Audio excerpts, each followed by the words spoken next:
Bonjour à tous, bienvenue dans VIP. Je vous emmène aujourd'hui sur les routes de l'histoire, des routes qui sillonnent la France sur 13 573 km. Il nous faudra bien 2600 ans pour parcourir toute cette histoire-là, avec un invité qui n'est ni historien ni écrivain, que vous connaissez peut-être plutôt comme comédien, que ce soit au cinéma, à la télé ou au théâtre où il est formidable. Laurent Deutsch, bonjour. Bonjour Emmanuel. Alors c'est vrai que on vous connaît comme comédien, on en reparlera un petit peu plus tard dans l'émission. Je crois que la majorité des Français vous a aussi découvert écrivain et passionné d'histoire avec Métronome, qui a été un succès incroyable, ce livre d'histoire sur le métro parisien.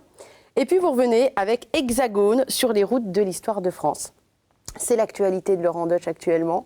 Un livre tout aussi formidable que le premier, plus large. On quitte Paris pour s'intéresser à la France, avec un système très simple. Je prends un siècle, je prends une route et je vais vous raconter l'histoire des peuples qui ont fondé la France. Est-ce que c'est à peu près bon comme pitch? C'est un super pitch. Et vous l'avez dit pas trop vite. Oui. Parce que moi qui suis un habitué de l'émission, j'ai des fois tendance à devoir vraiment tendre l'oreille tellement ça. Vous avez un débit de parole qui est presque égal au mien, c'est surprenant. Oui, Et là, non, c'était parfait, ça résume bien les choses. Oui, ma priorité a été de raconter la France à la manière du Tour de France. Je suis un supporter et adepte de cette grande épreuve sportive au mois de juillet qui sillonne l'Hexagone et qui à la fois est une course sportive, mais est aussi un spectacle sportif. Parce que au-delà du sport, il y a aussi la France qui se déroule sous vos yeux, cette géographie incroyable, aussi variée que merveilleuse.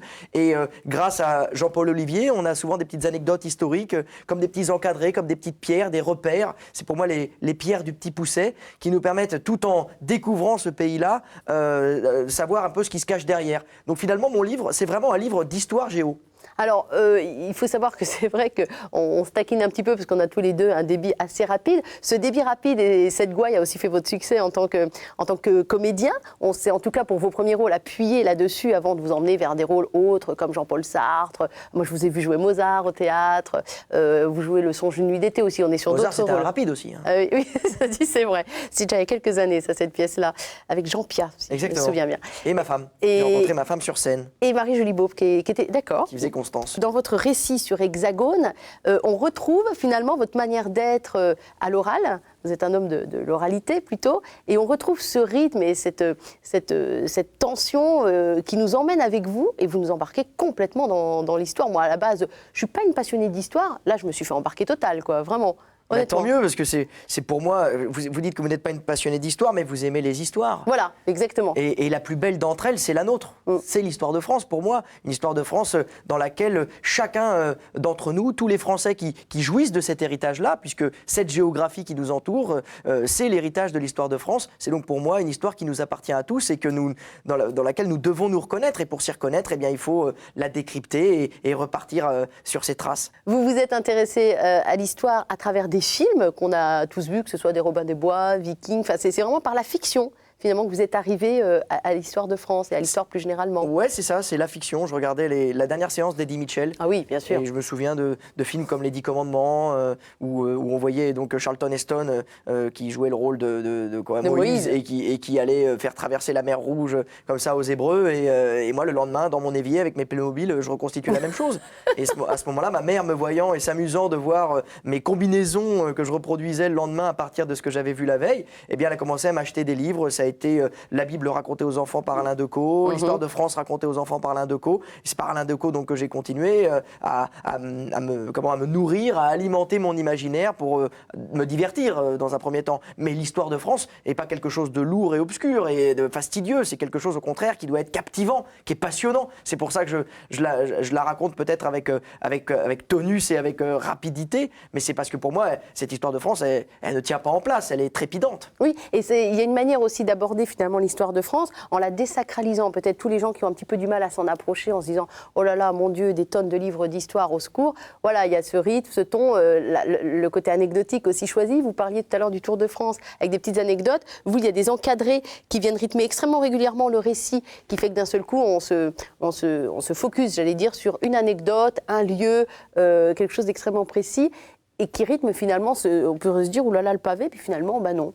Ouais, parce que mon objectif donc a été d'abord de raconter tous les siècles. Enfin, je remonte Il faut on commence au moins 6 avant Jésus-Christ. On commence en moins 600 avec la création de Marseille. C'est difficile de faire commencer un livre sur l'histoire de France. L'histoire de France ne commence pas évidemment avec les Marseillais. Qu'est-ce que ça veut dire l'histoire de France? Il faut un point zéro, et dans l'histoire, le point zéro, c'est le Big Bang. Donc ça fait remonter un peu loin.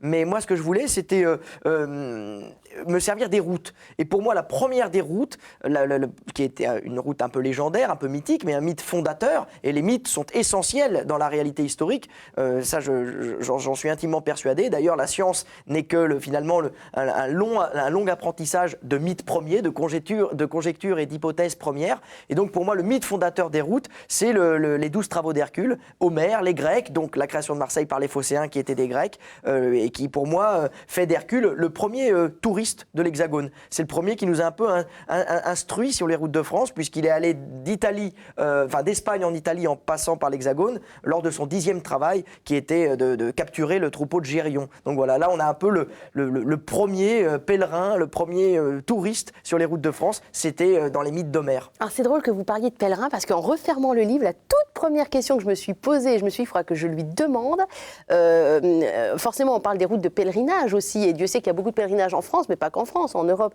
et dans le monde, et je me suis demandé à quel point ça pourrait vous intéresser de refaire un travail comme ça, qui nous emmènerait sur les routes de pèlerinage, principalement catholiques dans notre pays, mais pas que finalement, si on s'intéresse au monde entier. C'est un projet qui pourrait vous intéresser. Est-ce que vous les avez croisées, ces routes, dans votre ouvrage? Ah ouais, j'ai évidemment parlé au XIIe siècle, XIIIe siècle du pèlerinage de Compostelle, mais avec une vue moins religieuse que politique. Oui, bien sûr. J'essaie de montrer que l'intérêt des pèlerinages, des voies de Saint-Jacques, ces 4 chemins traditionnels qui partent de Tours, de Vézelay, du Puy et d'Arles, c'est quand même assez curieux, parce qu'un petit peu le premier pèlerin qui était un mec des Flandres, Abélard, qui venait des Flandres tout au nord, on parle aussi de Paris comme un des axes principaux du pèlerinage de Saint-Jacques. Or, il n'est pas mentionné dans les 4 chemins traditionnels. Donc j'ai voulu savoir ce qui se cachait derrière ces 4 chemins-là. Pourquoi s'arrête-t-il à la Loire et au Rhône? Et on se rend compte c'est de la politique. C'est de la politique, puisqu'on se limite. Ce sont les limites géographiques de l'empire visigothique rêvé par les rois d'Aragon, donc Raymond VII, qui à l'époque des premiers pèlerinages un peu, pas institutionnalisés, mais quand ça a commencé à vraiment devenir très en vogue et très à la mode, a voulu proposer des voies classiques, en disant sur ces voies-là, vous êtes en sécurité parce que vous êtes un petit peu dans les limites de mon territoire, si vous voulez bien me prêter hommage. Donc en fait, ces 4 routes traditionnelles de Saint-Jacques sont éminemment stratégiques et politiques. Alors, sachant que le vrai pèlerinage de Saint-Jacques commence au pied de chez soi. Enfin, les vrais pèlerins partent de chez soi. C'est fini. Oui, il y a toujours le départ, c'est de là où on est. Et ça vous a pas donné envie de crapahuter, vous, sur les routes de Saint-Jacques ou le Trobreuse ou que sais-je, comme autre pèlerinage? Je l'ai fait, là. Pendant 3 ans, j'ai pas mal parcouru les routes, puisque tous les lieux que j'évoque dans mon livre, évidemment, je suis allé sur place. Ah oui, je parle de pèlerinage plus peut-être pas religieux, parce qu'aujourd'hui, Saint-Jacques, il n'y a clairement pas que des catholiques qui sont dessus, ou des chrétiens. Mais ça vous a pas donné envie d'être dans une dimension plus spirituelle, finalement, à la découverte de ces routes? Je sais pas, c'est quelque chose qui m'attire, que j'admire, mais pour laquelle peut-être je suis à la fois pas préparé, pas prêt, et pour l'instant pas disposé, parce que je suis en train de construire ma famille, et j'ai bientôt 3 enfants qui sont tout petits et en bas âge, et je les vois pas avec un sac à dos sur le dos. Là, bientôt 3 enfants, c'est-à-dire 2 déjà là et un en attente. Et un qui arrive. Ouais. Excellent, d'accord. Il y en a qui partent avec des ânes, vous savez, il y a des familles, je ne sais pas comment elles font, parce que je trouve que c'est quand même toute une logistique, mais qui partent avec des ânes sur les routes, et hop, c'est parti, un bébé sous le bras, l'autre sur l'âne. J'adore le principe, de toute façon, moi j'aime prendre la route, vous savez, moi le but du jeu, c'est pas d'arriver, mais c'est de partir. Et moi, toute ma réflexion historique, mon livre, s'est construit non pas dans les endroits que j'allais découvrir, mais certainement et plutôt dans les endroits, dans la distance qui séparait l'endroit d'où je partais vers l'endroit où j'arrivais. C'est pourquoi les vestiges sur la route sont peut-être même plus importants, puisque comme mon livre se construit à l'image du Tour de France, donc il y a des villes-étapes, ville de départ et ville d'arrivée, et chaque siècle, la ville qui nous fait partir au siècle suivant est la ville dans laquelle on est arrivé au siècle précédent, mais c'est sur la route qu'il y a certainement les plus beaux vestiges, et qui sont, comme je le disais, comme des pierres du Petit Pousset, cher à Charles Perrault, pour nous repérer sur la route. Et c'est dans la distance qui sépare l'arrivée du départ que se construit toute l'histoire. Alors c'est vrai qu'on ne se rend pas toujours compte de ce que c'est que la vie d'un comédien. Quand vous avez une journée de tournage, vous allez tourner 1 minute 30 pour 8 heures d'attente. Quand vous êtes en tournée pour du théâtre, vous jouez le soir, ce qui vous laisse vos journées plutôt libres. Et vous avez mis à disposition ce temps, plutôt que de ne rien faire et de tourner en rond. Vous n'avez pas tourné en rond, vous êtes allé tourner dans les villes. C'est à ce moment-là que vous avez trouvé le temps finalement, outre les recherches évidemment de livres, dans les livres et bibliothèques, mais c'est à ce moment-là que vous avez trouvé le temps de construire ce récit. C'est comme ça que vous y prenez. Quand vous êtes au théâtre en tournée, j'ai fait 3 ans de tournée durant laquelle j'ai donc écrit Hexagone. Et quand vous jouez à 20h30, eh bien, vous êtes là, au chômage tout le reste de la journée. Donc il faut occuper son temps libre. En plus, une pièce qu'on joue en tournée, c'est une pièce qu'on a déjà jouée à Paris, donc qui est en place. Il y a peu de raccords et peu de répétitions. On est prêt à jouer. Et donc jusqu'à 20h30 pour patienter, eh bien, moi, je me suis servi de mes pieds pour aller partir à la rencontre des histoires qu'avaient à me raconter les différents pays et régions que j'ai traversées. On n'est pas très loin de votre métier de comédien, parce que finalement, c'est ce qu'on vous demande quand on vous confie un rôle, théâtre, cinéma, télévision, c'est de raconter une histoire, qu'elle soit historique comme la vie de Jean-Paul Sartre. Je me souviens de vous avoir vu, je crois que c'était sur France 3, Jean-Paul Sartre, ou quelque chose de complètement fictionnel. Vous êtes dans votre rôle, finalement, de passeur d'histoire. Oui, c'est pour ça que je n'ai pas la sensation, en écrivant un livre, déjà, je ne me prends pas pour un écrivain. Vous avez dit, et je vous en remercie de vous en être aperçu, que je conservais mon oralité. Je n'essaye pas de tout d'un coup trouver des mots qui soient éloignés de ma personnalité. Ma langue devient ma plume. Et y a pas, le transfert s'arrête là. Il n'y a pas tout d'un coup la prétention d'écrire autrement, de parler autrement. Heureusement, ça se lit moins vite que ça ne s'écoute. Mais je ne me prends pas pour un écrivain. Je ne suis pas un auteur. Je suis un comédien qui raconte des histoires avec la langue ou avec les mots. Et donc, c'est quelque part à la fois la même ambition et peut-être le même métier. Il y a une phrase, je ne sais plus où je l'ai entendue, mais qui dit prier avec ses pieds, c'est-à-dire partir en pèlerinage, c'est prier 2 fois. Alors écrire avec ses pieds, pas au sens premier du terme, je veux dire, parce que vous avez marché, je ne sais pas si c'est écrire 2 fois, mais en tout cas ça sent le vécu et je pense que les gens s'en rendent compte. D'abord que le livre est de vous, parce qu'il y a tellement d'auteurs qui n'écrivent pas leur livre, que le livre est de vous et qu'il est passé par les pieds, par les chevilles et que c'est remonté jusqu'à la main pour nous livrer cet hexagone. Donc vous avez fait la tournée dans un sens théâtre, là vous faites la tournée dans l'autre sens pour la promo du livre. Ah oui, c'est essentiel. C'est comme ça que ça se passe. Ah bah il faut là encore reprendre la route pour le présenter. En plus, il est sorti il y a 2 mois, c'est un nouveau-né qui fait pas encore ses nuits, donc il faut l'accompagner le plus loin possible pour le faire connaître, le diffuser autour de soi. Et puis quel bonheur, je sais que le livre marche très bien, donc on m'annonce des chiffres qui sont mirobolants, mais plus que les chiffres et sans malhonnêteté, le plus agréable, c'est de recevoir un retour positif de lecteur dans les yeux, dans l'échange, dans la discussion, parce que ça fait de lui votre complice. Et tout d'un coup, comme un comédien qui s'adresse à quelqu'un, là j'ai la sensation de m'adresser à quelqu'un précisément. Vous nous avez confié être bientôt papa pour la 3e fois. Est-ce que la paternité a changé les choses chez vous dans votre manière de jouer? Est-ce que ça a déposé quelque chose? Est-ce que vous sentez différent? Ça change un petit peu souvent. Je me sens plus concerné. On se sent plus concerné. On se sent plus responsable. Mais c'est une bonne chose en même temps. Je crois que c'est agréable. On est programmé pour être père. Je le pense infiniment, donc intimement. Et je sens que je suis fier d'avoir ce rôle de père et que je l'attendais, qu'il y a des petites boîtes qui se sont ouvertes à l'intérieur, qui étaient déjà déterminées, je pense, qui étaient donc les successions qui me suivent.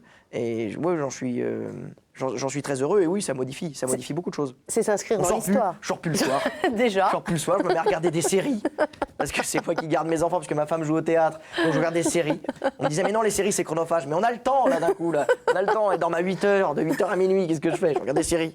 Non, et puis c'est une manière de s'inscrire dans l'histoire aussi, de faire des enfants d'un seul coup. Vous aussi, vous rentrez dans cette filiation. Oui, on se rend compte quand on a des enfants qu'on n'est plus un empire dans un empire. Tout tourne plus autour de vous. Ça nous fait du bien. Ça règle un petit peu les pendules de l'humilité et de prendre conscience effectivement que tout ce qu'il y a là, il va falloir le céder et c'est la vie. Oui, on n'a jamais trop senti chez vous un ego sur pattes très avancé. Il y a des comédiens qui en ont beaucoup plus que vous. Enfin, je ne veux pas être hagiographique, mais c'est quand même assez vrai. On a toujours senti que vous gardiez plutôt la tête froide par rapport à votre succès. Parce que honnêtement, je le reconnais, ce métier-là, je l'ai plus fait par combine que par vocation, où j'ai pas de leçons à donner, j'ai pas la sensation d'aller révolutionner le métier, je fais simplement ça. Au départ, c'était purement alimentaire, parce qu'il fallait que je gagne ma vie. Ensuite, ça a été pour les voyages. Je me souviens d'une pub pour un yaourt à boire. Oui, j'ai fait une pub pour Yop. Voilà, je me souviens de ça. Mais, parce que j'habitais pas chez mes parents, j'étais tout seul avec ma sœur et il fallait gagner sa vie. C'est pas honteux, c'était Bertrand Blier qui avait réalisé, donc c'est quand même un grand metteur en scène. Enfin, vous avez réussi très très vite aussi. Très vite, vous avez été appelé pour faire tout un tas de choses. Je parlais de votre gouaille, on s'appuyait sur ça au début, parce que c'était facile, c'est ce qui émanait de vous. Après, on allait vous chercher pour des rôles où il fallait plus vous projeter. Jean-Paul Sartre, il fallait vous projeter dedans. Et vous l'avez pris à bras-le-corps, ce rôle-là, par exemple. Ouais, c'était passionnant, surtout que moi, j'aime pas du tout Sartre. Je l'ai étudié en philo. Moi, j'ai un cursus universitaire de philosophie, j'ai une licence, et je ne supportais pas Sartre. Et d'ailleurs, Sartre m'a éloigné d'un auteur maintenant que je vénère, qui est Camus. Et je préfère le matérialisme, le côté très, très accidenté qui fait peur un peu à l'essai nietzschéen de Camus, au fatalisme de Sartre. J'ai plus de mal avec Sartre. Je le trouve vraiment sans concession, sans compromis. Les choses sont dures, elles sont très abruptes, alors qu'avec Camus, elles ont une part de beauté qui fait du bien. Je suis très heureux de m'être débarrassé de ma gangue sartrienne quand je l'avais étudié, quand je l'avais joué, pour avoir redécouvert ce Camus qui laisse encore la place, non pas à la poésie, mais à la beauté des choses. Et vous qui avez un parcours initial de philosophe, de philosophie, comment vous analysez le monde aujourd'hui tel qu'il va? Comment, en plus, vous avez un regard très particulier d'acteur, donc vous interprétez finalement ce monde aussi. Vous pensez quoi de notre époque aujourd'hui, Laurent Deutsch? C'est une époque qui est en crise, mais qui n'est pas en guerre. Donc je reste optimiste, moi, sincèrement, autour de moi. Je vois les gens qui sont assez contractés, assez anxieux, angoissés. On voit que les gens ont des tentations de se replier, un peu claniques. On en appelle au morcellement, on en appelle au retour sur soi. Et le pouvoir central, et même la France elle-même, est un peu fragilisée par toutes ces velléités d'indépendance, ou en tout cas de société de repli parallèle, mais je reste confiant. Un peu comme la langue de France, on arrivera quand même à s'entendre et tout est dans la langue. Pour moi, l'identité nationale, qui est un débat qui a entraîné des levées de boucliers, moi j'étais tout à fait prêt à en débattre, et pour moi l'identité nationale, elle est ouverte. Elle est tolérante, elle est œcuménique, et on peut se reposer dessus pour être tous ensemble et pour faire front commun. L'identité nationale, pour moi, c'est notre parcours, c'est notre héritage, notre histoire, une histoire qui n'est pas, pas une histoire de sang, qui n'est pas une histoire de terre, qui est une histoire qui a enfanté l'Hexagone, ce pays dans lequel on vit, mais c'est surtout notre langue. Et c'est une langue qui, elle aussi, est hétérogène. Contrairement à des pays comme l'Italie ou l'Allemagne, qui sont nés au 19e siècle de leur langue, nous, la langue est complètement éclatée. Elle a des métissages multiples. Et c'est ces métissages qui sont aussi pour moi ce qu'est être français aujourd'hui. Reposons-nous sur notre langue, on se rendra compte à quel point elle est magnifique, merveilleuse, d'une précision hors norme, mais en même temps dynamique et vivante, et qui se nourrit et qui se remet en permanence en mouvement et en avant et en avancée grâce aux influences étrangères qu'elle reçoit. La langue de France est à l'image de ce pays, de la France. Donc je suis ouvert, moi je suis plutôt à la fois tolérant et optimiste. Vous avez un passé plus européen que français. Laurent Deutsch, on se dit, tiens, c'est un drôle de prénom, c'est peut-être aussi un drôle de nom. Voilà. Mon papa est hongrois. Ouais. Donc vous vous sentez peut-être plus européen aussi. Ma maman est française. Je sais pas ce que ça veut. Je sais pas, je me sens français. Et être français, je crois que c'est être européen. On est un pays qui a un carrefour incroyable. Regardez les Flamands du Nord, regardez les Alsacos de l'Est, regardez les Basques du Sud-Ouest, les Catalans du Sud au centre, regardez les Niçois du Sud-Est, justement on parlait de la Franche-Comté, presque les Suisses de Belfort. C'est un pays qui est complètement éclaté, avec des influx pluriethniques, pluricommunautaires, et pas forcément avec une même religion, des gens qui sont plus ou moins athées, et ça n'empêche pas à la France de fonctionner et aux Français de se reconnaître quand même. Vous avez grandi plutôt dans la religion catholique? Ma maman est catholique. Mon père est israélite, mais ma maman est catholique, ouais. Alors c'est plutôt quelle influence alors finalement que vous avez Je sais pas, par mon père, une religion qui fait des clins d'œil à la philosophie, ce dans quoi je me reconnais pas trop, parce que j'ai fait de la philosophie, et si je crois, c'est pas pour... c'est la phrase, je crois, de Saint Bernard. Il faut pas comprendre pour croire. Et j'ai la sensation que c'est un petit peu le côté de mon papa, de son côté toujours dans la réflexion, dans le verbe, comme ça, à essayer de tout comprendre, tout analyser, les textes, machin. Et la religion de ma maman, c'est le contraire, c'est croire pour comprendre. Et je crois que c'est une phrase qu'on doit à Saint Bernard de Clairvaux et qui correspond bien à ma vision de la religion. Je crois. Et c'est ce qui me fait comprendre les choses. Il faut pas que j'ai pas besoin de comprendre, donc de tout traduire, de tout m'expliquer pour croire, parce que ça, c'est plus de la religion, c'est de la philosophie. Et puis c'est plus de la croyance. C'est plus de la croyance. Ouais. La certitude n'est pas la foi. Il y a des grands personnages chrétiens qui vous interpellent particulièrement, que ce soit des personnages vivants, je sais pas, moi ça peut être le pape, mais ou quelqu'un d'autre, ou des personnages morts, des saints, etc., qui vous ont plus influencé dans votre parcours de croyant. Est-ce qu'il y a des... Oh là là, c'est compliqué. Comme je vais prendre un exemple très récent. C'est pas le genre de question qu'on vous pose sur les autres plateaux télé. Hein. Oui, et puis en plus, j'avoue ne pas m'être non plus spécialisé dans les différents auteurs et dans les textes. Et les différents précepteurs de la religion, les différents prédicateurs qu'on a pu avoir. J'ai été marqué par l'abbé Pierre récemment, voilà, c'est quelqu'un qui pour moi incarnait l'esprit chrétien. J'ai été marqué par des gens comme saint François d'Assise, j'ai été marqué par les ordres mendiants, par tous ceux qui ont voulu essayer de redonner à la religion des lettres de pureté, un petit peu de dénuement. Et en même temps, j'aime bien moi l'ornement. Je trouve que grâce à la religion, c'est la religion qui a été le principal mécène de l'art. Si on en est arrivé avec ce bagage incroyable, architecturellement parlant, au niveau de la sculpture, au niveau de la peinture, au niveau de la musique, tout ça, on le doit aussi à une religion qui n'a pas voulu non plus être complètement dépouillée pour ne pas disparaître, parce que c'est le risque d'une religion dépouillée, une religion qui finalement n'a plus de repères, dans laquelle on ne peut plus se reconnaître tous ensemble. Mais grâce à ces repères et à ce décorum, par moments un peu magistral et peut-être fastueux pour certains, un peu trop fastueux pour certains, eh bien c'est grâce aussi à ça que c'est un sérieux tremplin. Ce sont les ailes de la foi, quoi. Ça fait du bien. Quand on rentre dans une église, on est happé. Eh bien, pour être happé, il faut que l'écrin soit beau et majestueux. Vous êtes déjà allé à Rome, par exemple ? Oui, bien sûr. C'est pour moi. Quand on aime l'histoire, hein, c'est la plus belle ville du monde. Moi, j'ai toujours dit que Paris était la plus belle ville du monde. Oui, alors là, vous me sidérez. Rome, ça met une claque à Paris. De temps en temps. D'ailleurs, c'est Paris qui est la seule ville à mériter d'être jumelée avec Rome. Parce que c'est la seule ville que Rome a acceptée comme jumelle, c'est Paris. Et Jérusalem, vous avez déjà tenté ? Jérusalem, j'y suis allé plusieurs fois, ça m'a marqué aussi. Pour des raisons différentes, forcément. Hein. Ouais, parce que c'est incroyable de voir cette espèce de... C'est le sensorium de toutes les religions. Carrefour de toutes les religions et de toutes les cultures. C'est le magma. Donc vous devez bouillir dans tous les sens, vos sens doivent être tous en alerte permanente. Ouais, j'ai eu la chance d'y aller 3 fois, 3 ou 4 fois, et de faire des visites guidées avec 3 différents guides. J'y suis allé avec un chrétien, j'y suis allé avec un musulman et avec un juif. Et la visite qui m'a le plus déçu, où je l'ai trouvée la plus pauvre, la plus épurée, la moins, ça a été avec le juif. Le juif avait pas grand-chose à montrer, quoi. C'était assez pauvre. Alors on avait beaucoup de traces du XXe siècle, donc la reprise de Jérusalem aux Turcs ou aux Anglais, l'histoire récente. Mais mis à part le mur des lamentations, il n'y a pas grand-chose, quoi.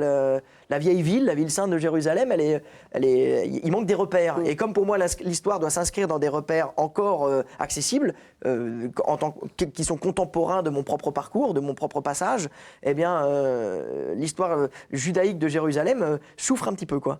Et justement, en parlant d'histoire, je voudrais revenir 2 petites minutes à Hexagone, donc, qui sort chez Michel Lafon. Tiens, je n'ai pas cité l'éditeur. Il va être vexé. Michel, faut pardon. Citer Michel. Vous avez déjà une idée de ce que pourrait être, parce qu'on va vous réclamer une suite, après 2 succès éditoriaux comme ceux-là, les éditeurs ne vous laissent pas tranquille, bien sûr, puis vous aussi, vous avez sans doute des envies. Vous avez déjà une idée de la suite que vous allez donner à Métronome, Hexagone, il faut un truc en on. Ouais, je sais pas. Il va falloir que je me creuse les neurones. Ouais. Je sais pas, non, je suis sec, là, ça y est, celui-ci est sorti. En plus, c'est la première fois que c'était une commande. Parce que Métronome, je l'ai écrit au rythme et avec le temps de mes désirs et de ma passion. Donc ça s'est fait quand j'avais le temps. Là, j'ai mis 3 ans pour écrire celui-là.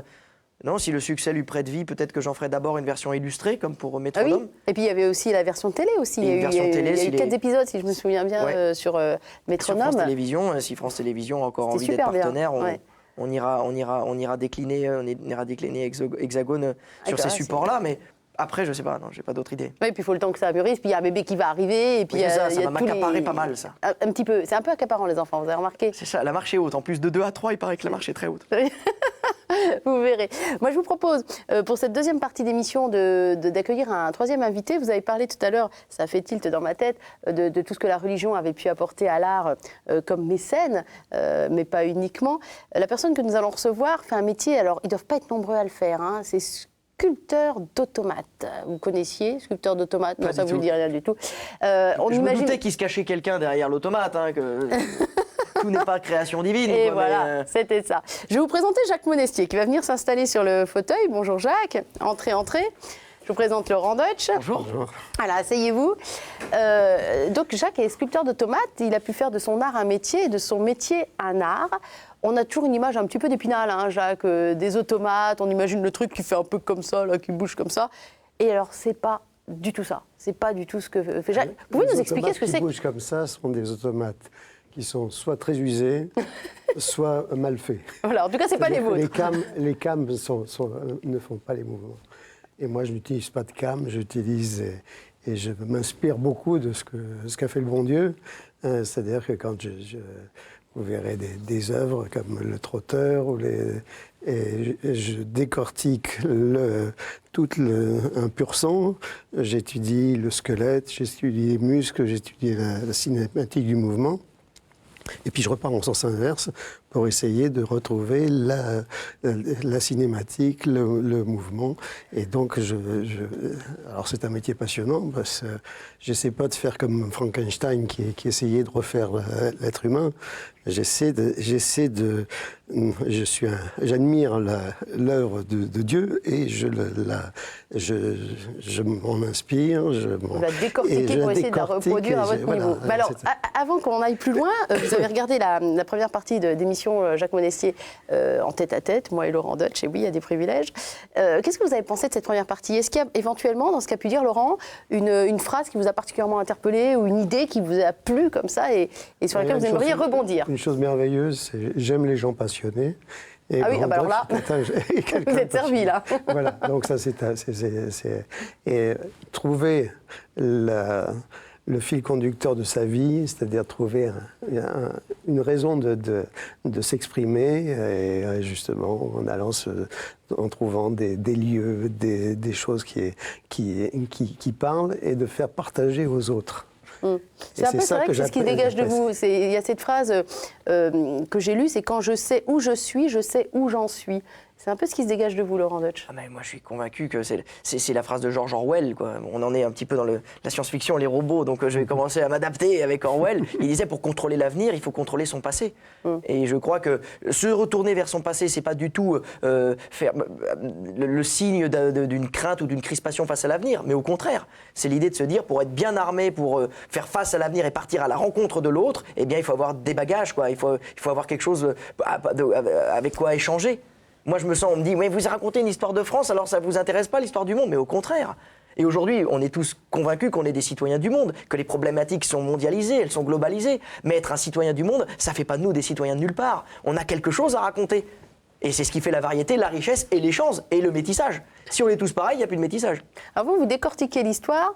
Jacques, lui, décortique le mouvement. Il nous l'a dit, la création de Dieu, puisque vous êtes croyant, on en reparlera un peu plus tard. Vous nous avez parlé d'un trotteur. Alors, on va le voir en image, ce trotteur. Il s'agit donc d'un cheval avec un mouvement bien plus fluide que les trucs comme ça d'automates qu'on imagine tout le temps. Je vous propose de le regarder en image.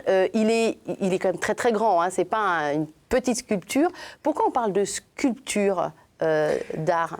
Alors, au départ, quand j'ai eu la bourse à vocation, on m'avait donné comme un titre créateur d'automates. Et j'étais seul créateur d'automates. Et puis, quand les gens se sont mis à faire les autres fabricants d'automates, se sont mis tous à être créateurs d'automates. Alors, déjà, ça me gênait un petit peu. Et puis, en fin de compte, il n'y a qu'un seul créateur, c'est Dieu. Nous, on ne fait que reproduire. Donc c'était. Et puis, comme c'est de la sculpture, parce que je travaille le métal, je travaille toutes les techniques, je mélange toutes les techniques, je sais faire à peu près tous les métiers, et c'est ça qui me permet d'arriver à faire des aussi bien la mécanique que la sculpture du cheval, que la dorure, parce qu'après c'est tout doré alors. C'est en bronze, en laiton martelé, mais j'utilise l'électricité, la mécanique, l'informatique.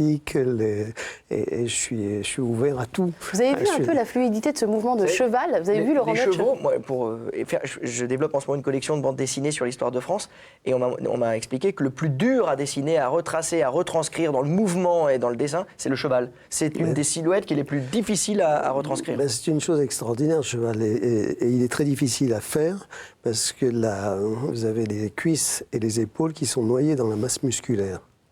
D'où l'explication. Alors, on ne va pas pouvoir s'attarder sur le cheval, parce qu'il y a aussi quelque chose d'absolument incroyable dans l'atelier de Jacques, et j'en parle en connaissance de cause, j'ai eu la chance de le visiter. Le cheval, c'est un petit peu de circonstance, quand même, d'actualité, avec l'équitaxe, les choses comme ça. Les gens sont quand même un peu inquiets pour les chevaux. On risque de les retrouver plus qu'en steak. Et puis alors, vous allez voir, il n'y aura pas de taxe là. C'est un écrivain, un automate écrivain, qui sait parfaitement dessiner et écrire avec l'écriture de Jacques. On va peut-être... Alors, c'est une histoire particulière, parce que vous avez habité très très longtemps dans la maison du caricaturiste Daumier, que vous avez quitté il y a 1 an et demi. Et donc, ce sont des caricatures soit de Daumier, soit du Léonard de Vinci. Et de Durer. Et de Durer, mais voilà. Je peux faire aussi tous les dessins que je veux. Donc c'est un automate qui est géré par ordinateur. Donc je pars d'une tablette graphique, je fais un dessin que je vois se faire sur l'écran de l'ordinateur. Une fois que le dessin est sur le disque dur, à ce moment-là, je mets un numéro et j'ai un programme pour le restituer en recopie. Donc il me refait les dessins autant de fois que je veux. Voilà, ça c'est un dessin de Léonard de Vinci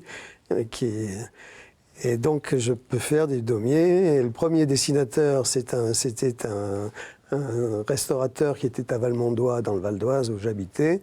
Maintenant, je suis en Bourgogne et je suis fier d'être bourguignon. Et il m'avait demandé de faire un daumier qui dessine. Dans ce restaurant, donc les gens venaient au restaurant, ils voyaient un restaurant où il y avait comme déjà celui-là, un restaurant mais c'était Daumier. J'habitais dans la maison de Daumier et je travaillais dans l'atelier de Daumier. Et c'était extraordinaire de revoir Daumier, plus vrai que nature, parce qu'il avait un visage en cire qui avait été fait par M.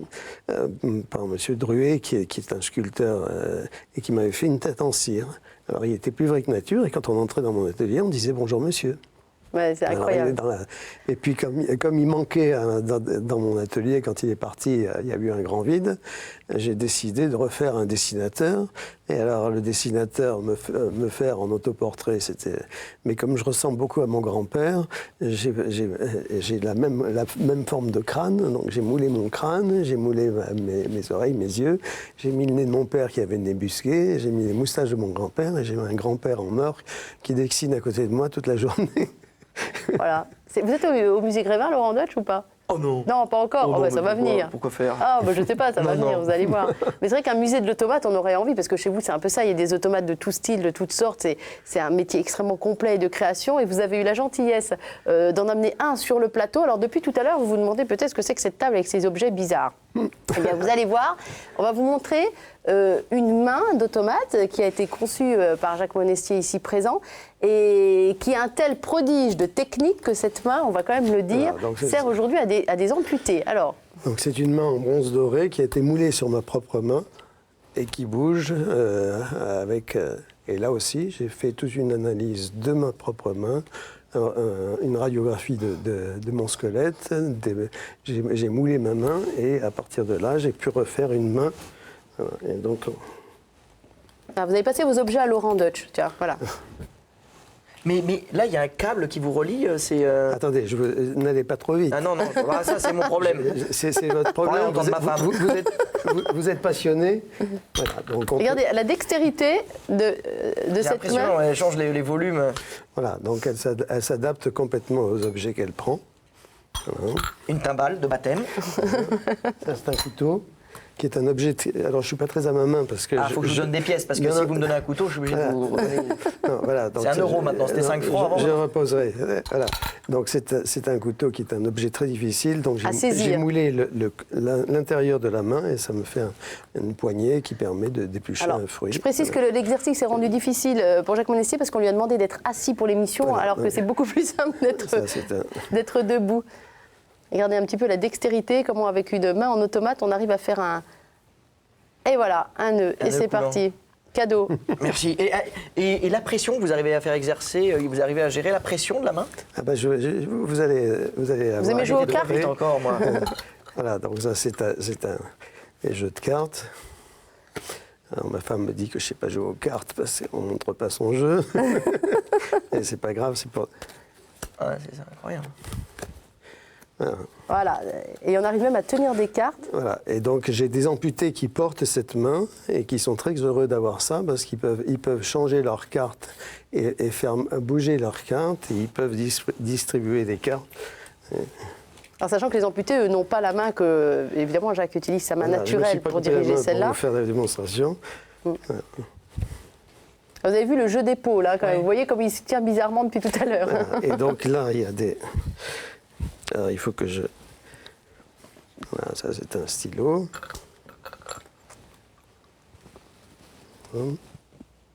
Alors, qu'est-ce qu'il nous écrit? KTO TV avec cette main automate. Et voilà, une dédicace pour, pour Laurent Deutsch. C'est un métier complètement, c'est rarissime et vous savez, quand on crée nos couples de plateau, comme on les appelle, avec notre premier invité, notre deuxième invité, on se dit quel invité aura assez la curiosité, quel invité on va présenter à Jacques Monestier. Et on a pensé à vous, Laurent, en disant que vous êtes tellement curieux que ça va vous intéresser. C'est fascinant, c'est incroyable. Et surtout, j'imagine, même pas imaginer à quel point ça doit être un travail de Romain pour reproduire. Toujours dans l'histoire, Laurent Deutsch, un travail de Romain. C'est tout court. Ça doit être, mais c'est... Voilà. Donc, vous ne faites qu'une cocotte en papier? Non, un bateau. Un petit bateau. Ça, je trouve ça fascinant, avec une main automate. Moi, je comprends le délier, c'est-à-dire comment elle épouse ce qu'on lui demande, mais après, comment elle conserve comment elle a la mémoire de l'action. C'est le côté musculaire que je comprends pas. Ah, une cocotte en papier. Non, c'est un bateau. Voilà. Donc ça ne bouge qu'avec ce fil. Voilà, c'est juste un câble. La seule chose qui fait bouger, c'est ça. Et en fin de compte, j'ai un harnais sur les épaules, un peu comme les chambres à air que mettaient les cyclistes autrefois. D'accord. Voilà. Et quand je fais le dos rond, quand je bombe le torse, le fil sort. Quand je fais le dos rond, ça. Et quand j'accroche... ça tend, c'est ce qui tend comme les câbles à l'intérieur. Et qui permet de mouvoir finalement les 5 doigts de la main. Je mets cette petite olive ici, et c'est un peu comme une pâte de poulet quand vous tirez sur les tendons, ça fait bouger la pâte, mais j'ai un point fixe, voilà. Et donc quand je prends un objet, les doigts s'adaptent complètement à l'objet qu'elle prend, mais si les doigts ne rencontrent pas d'obstacle, à ce moment-là, ils continuent leur course. D'accord. Voilà, ça c'est une des nombreuses créations de Jacques Monestier. Voilà. Donc c'est une main, j'envisage même de la faire pour les hommes politiques, pour qu'ils puissent serrer les mains. Et alors si elle est en bronze doré, c'est bien volontaire. J'ai des amputés qui portent cette main, qui la portent en bronze doré.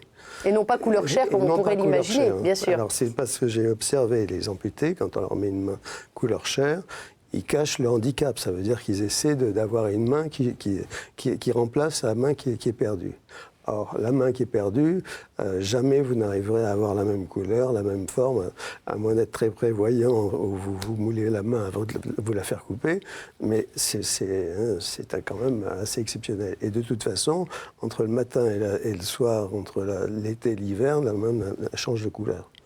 Donc moi je suis parti, et surtout quand il y a une prothèse, l'amputé cache sa main, mais au bout de quelques heures, quelques minutes ou quelques secondes, l'entourage s'aperçoit qu'il y a une prothèse.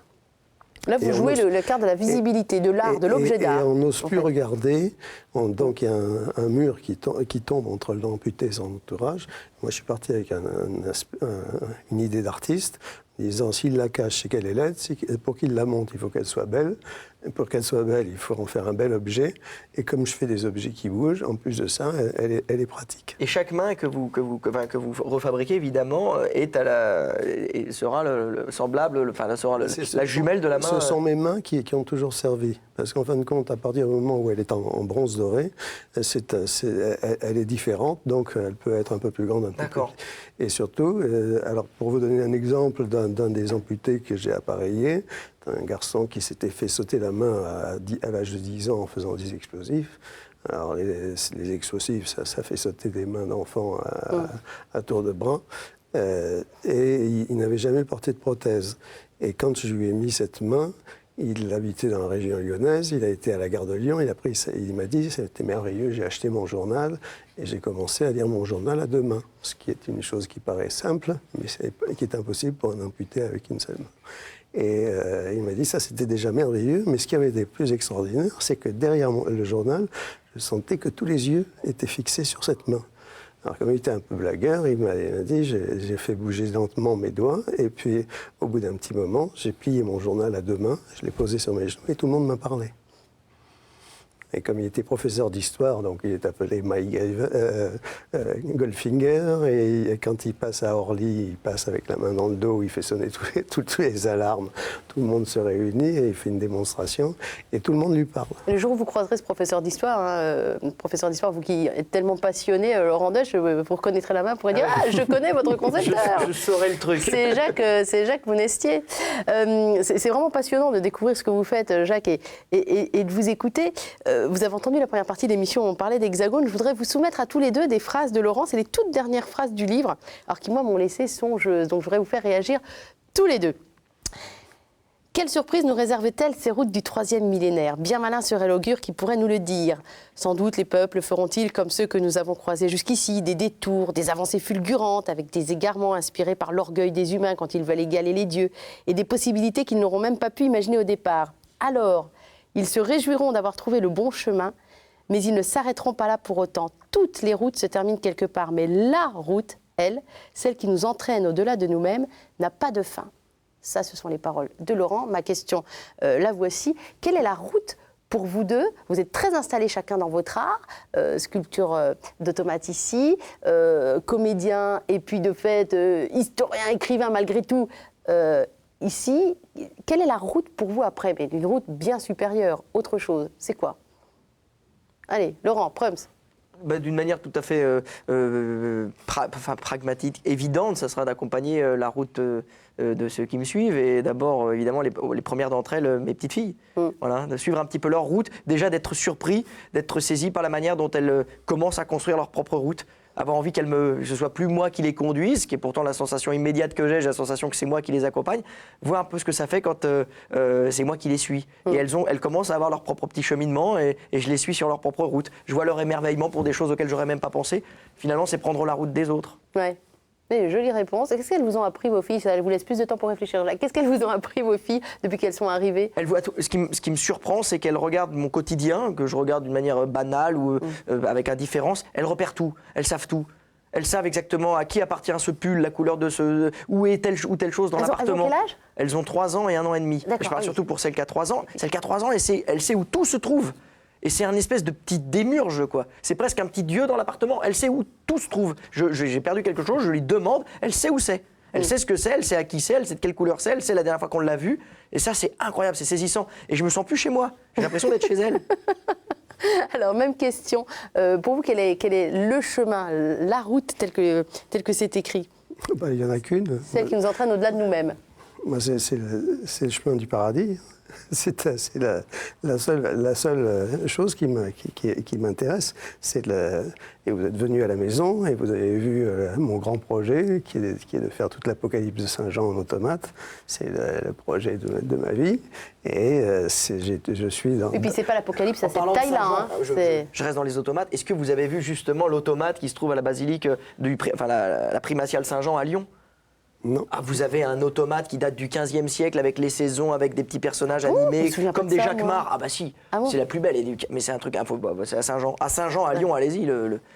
C'est un énorme... C'est comme un Jacquemart, vous savez. À Dijon, on a un Jacquemart, donc je le connais, parce que j'habite à Dijon. C'est le même genre, sauf que là, c'est pas un Jacquemart, c'est toute une scène, comme ça, un calendrier qui se déroule sous vos yeux, avec des pendules, des choses comme ça. C'est incroyable. Je crois que ça date du 15e siècle. C'est le plus vieux de France, je crois, si je ne m'abuse. Et c'est c'est très, très impressionnant. C'est à Saint-Jean, justement, à la cathédrale de alors, Lyon. si maintenant c'est Laurent Deutsch, Jacques Monestier qui vous en apprend sur les automates, c'est le monde à l'envers. Il y en a une à Beauvais, il y en a Mais celle de Lyon, vous ne la connaissez pas? Voilà, mais je ne connais pas celle de Lyon, mais enfin, dans la route qui est importante pour moi, c'est la route qui mène à Dieu, et puis c'est tout. Quand on est dans l'Apocalypse, comme j'y suis depuis... C'était en 80 que j'ai commencé à y travailler, donc ça fait 33 ans, et je suis de l'Apocalypse, c'est le texte qui me rend heureux, et plein d'espoir. Sachant que l'idée est de trouver un lieu pour accueillir, évidemment, ce sera quelque chose de grandeur nature. C'est un spectacle de 2 heures où il y aura des projections sphériques, des automates qui sortiront des voûtes. J'ai déjà fait une maquette. Et avec Saint-Jean, je mets les gens dans la grotte de Saint-Jean. Saint-Jean est au bord de sa grotte, et derrière lui, va se dérouler toute l'Apocalypse. Et Saint-Jean est un automate qui parle synchrone avec le son, et je fais un spectacle total, avec des fauteuils qui tremblent pour les tremblements de terre, des changements d'odeur, changements de température. C'est un spectacle de 2 heures. Alors j'ai déjà une chose merveilleuse, Michel Etcheverry, qui était un grand monsieur, m'a fait un cadeau merveilleux. Il m'a lu toute l'Apocalypse de Saint Jean d'un seul trait. Donc j'ai déjà la voix de Dieu et la voix de Saint Jean. Donc c'est ça qui est important. Et donc en étudiant l'Apocalypse, je suis remonté à la Genèse et j'ai réétudié, j'ai lu la Bible. Et mon livre, c'est la Bible, c'est ça qui est important. Ça vous parle, Laurent Deutsch, quand Jacques Monestier dit « Moi, la seule voie qui compte pour moi, c'est le paradis », c'est une phrase qui résonne chez vous d'une manière ou d'une autre? Bien sûr, moi je suis croyant aussi, donc c'est quelque chose qui est toujours présent en moi, à savoir si je suis sur la bonne route, si je fais pas fausse route, si je suis digne de Dieu. Et pour moi, Dieu, c'est l'humanité, c'est tous mes semblables. Donc est-ce que je suis digne de ceux qui sont autour de moi et qui comptent sur moi, qui espèrent en moi? Est-ce que ma conduite de tous les jours me mène sur le bon chemin? Ouais, bien sûr que ça me touche et que ça me parle. Maintenant, je me tourne aussi vers les autres, peut-être pour m'amener sur la route. Est-ce que ma route, c'est moi qui la trace, ou est-ce qu'elle m'est aussi imposée dans une espèce de détermination? J'en sais rien. Je suis pas sûr d'être auteur de mon propre chemin. Je pense que au-delà de quelque chose qui doit nous guider un peu comme des pantins, je ne sais pas s'il y a quelqu'un qui tire les ficelles de tout ça, je le pense un petit peu. Je pense que ceux qui tirent aussi les ficelles, ce sont toutes les rencontres que l'on fait et qui vous amènent à réfléchir et peut-être à bifurquer un peu sur la route. On parle de rencontres. Vous avez eu des rencontres importantes, vous, qui vous ont fait justement aller sur ce chemin-là. Alors, pas votre chemin artistique, puisqu'il était en vous depuis longtemps, mais sur le chemin de Dieu, justement, vous avez des rencontres. Parce que Laurent parle beaucoup de rencontres. Il est beaucoup dans la rencontre avec l'autre. Ah oui, il y a des rencontres. Si j'ai fait ce projet sur l'Apocalypse, j'avais rencontré une personne qui était très fortunée, qui en avait offert un de mes automates, qui m'avait dit « Je veux bien financer une de vos œuvres, mais je veux quelque chose de grand ». Alors, quand on dit ça à un artiste qui a plein d'idées, c'était merveilleux. Alors, j'avais commencé par m'intéresser à la création. Alors, j'avais Dieu qui créait alors, il y avait des petites billes qui se baladaient. Alors, ça commençait très, très bien, et puis à la fin, ça devenait complètement délirant. Mais par contre, il y a un tableau que j'ai chez moi, qui est une gravure de Caron, qui est un jugement dernier. Et ce jugement dernier, alors cette personne m'avait dit qu'il était trop croyant, et donc j'ai commencé à cogiter. Et en voyant ce jugement dernier, j'ai cherché tous les textes qui parlaient du jugement dernier. Et je suis tombé sur l'Apocalypse, alors ça a été le coup de foudre. Alors c'est pas ce que raconte Laurent, l'Apocalypse, il n'est pas encore arrivé là avec ses filles. J'ai vu que vous leur racontiez l'histoire de Noé pour l'instant, le soir. C'est le déluge. Oui. Et c'est vrai que l'Ancien Testament est plus propice pour les enfants, en tout cas au départ. Oui, parce que ce sont un peu là encore, on est un peu dans le mythe, donc dans la belle histoire, et les mythes fondateurs d'une réalité et d'une religion et de la foi. Je ne dis pas qu'on est dans l'invention, mais je dis en tout cas que c'est un sacré allié à l'imaginaire et surtout à s'arracher à son quotidien, à se rendre compte qu'il y a une dimension beaucoup plus haute qui nous enlace et qui nous enveloppe. Mais c'est vrai que je leur raconte le déluge, et du coup ma petite fille, celle de 3 ans, veut prendre toutes ses pluches. Donc une histoire qui au départ devait durer 5 minutes dure maintenant une demi-heure, parce qu'il faut absolument prendre toutes les pluches, il faut laisser personne sur le terrain au cas où il y ait le déluge, puisque le refuge c'est l'arche qui est le lit de ma fille, et maintenant elle se fait une toute petite place, elle se blottit dans un angle et il y a 80 peluches autour d'elle et on a sauvé tous les animaux de la création. L'émission va s'achever, il ne nous reste plus qu'une minute. Je voudrais vraiment vous remercier, Jacques Monestier, d'être venu nous voir sur le plateau, d'avoir en plus amené votre, comment vous dites, votre main? La main. La main. On a emmené la main. C'est la main Monestier-Lescure, parce que le médecin avec qui j'avais travaillé m'a donné les bons conseils. Il m'avait dit il faut trouver une main réparable chez le marchand de bicyclettes du coin. Alors, le cap de frein n'est pas loin, et Jean-Éric Lescure est mort, et je garde son nom attaché à ma main. Alors, il y a aussi un site internet qui est bien fait. Si on veut voir aussi d'autres œuvres de vous, il suffit de taper Jacques Monestier dans n'importe quel moteur de recherche, ça marche tout de suite. Laurent Deutsch, je rappelle évidemment Hexagone sur les routes de l'histoire de France, chez Michel Lafon, pour nous amener à la découverte de notre histoire finalement. Et même si ça ne vous intéresse pas l'histoire, je peux vous assurer que ça va vous intéresser, raconté par Laurent. C'est vraiment extrêmement vivant et on retrouve le personnage sympathique qu'on aime bien voir sur scène, au théâtre. C'est vrai que je vous ai presque plus vu au théâtre, moi, je crois, qu'au cinéma et télé réunis, mais vous faites les trois à la fois avec beaucoup d'enthousiasme et ça nous ravit. Donc merci beaucoup. Merci. On vous souhaite un bon retour à tous les deux. Vous embrassez vos enfants, petits-enfants, vous embrassez vos filles et puis petit loulou qui arrive quand ? Mois de mai. Mois de mai. Ah, il y a encore un peu à attendre quand même. Oui, c'est pas grave ça. Ouais, j'en ai déjà une, c'est des bulldozers. C'est un caterpillar. Bon, en tout cas, j'ai une petite pensée pour votre épouse alors. Merci beaucoup à tous les deux. Au revoir.